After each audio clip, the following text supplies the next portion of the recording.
As the warrior slept, a snake coiled around his face. Instead of a threat, his wife saw an omen, a fearsome power that would lead her husband to either glory or doom.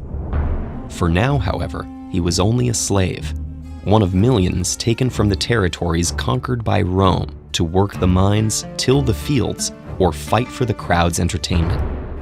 A nomadic Thracian from what is now Bulgaria, he had served in the Roman army but was imprisoned for desertion. His name was Spartacus.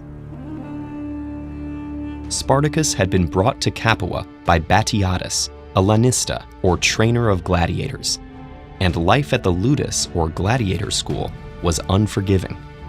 New recruits were forced to swear an oath to be burned, to be bound, to be beaten, and to be killed by the sword, and to obey their master's will without question.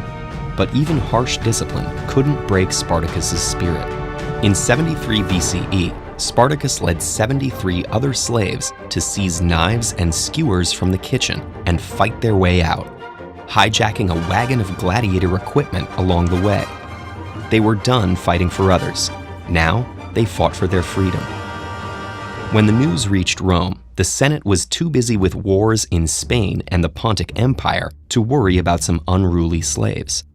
Unconcerned, Praetor Claudius Glaber took an army of 3,000 men to the rebels' refuge at Mount Vesuvius and blocked off the only passage up the mountain. All that remained was to wait and starve them out, or so he thought. In the dead of night, the rebels lowered themselves down the cliffside on ropes made from vines and flanked Glaber's unguarded camp. Thus began the legend of Rome's defiant gladiator.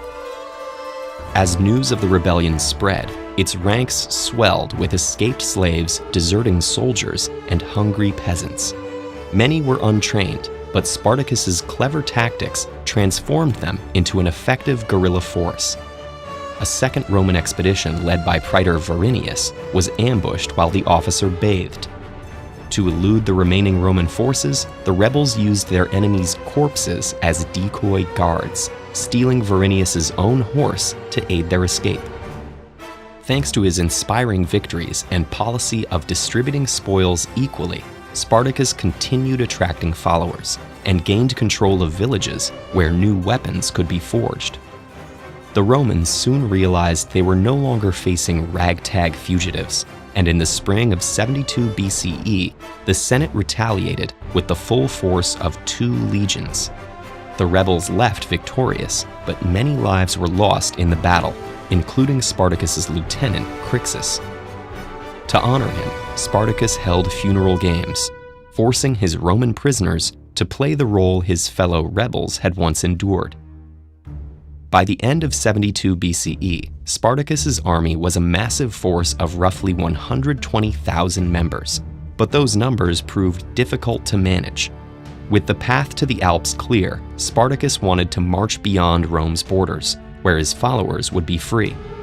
But his vast army had grown brash. Many wanted to continue pillaging, while others dreamed of marching on Rome itself.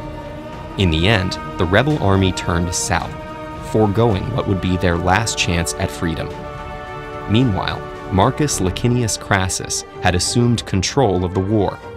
As Rome's wealthiest citizen, he pursued Spartacus with 8 new legions, eventually trapping the rebels in the toe of Italy.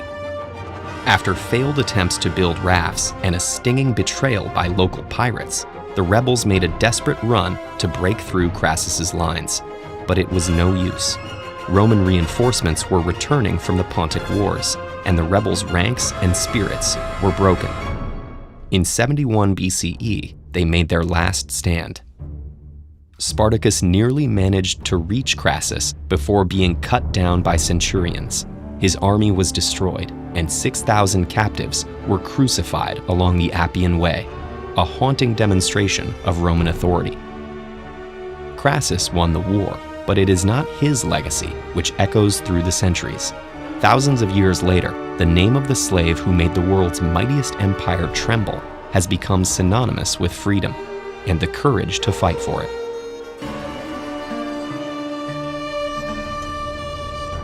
Find out more about life in ancient Rome with this playlist.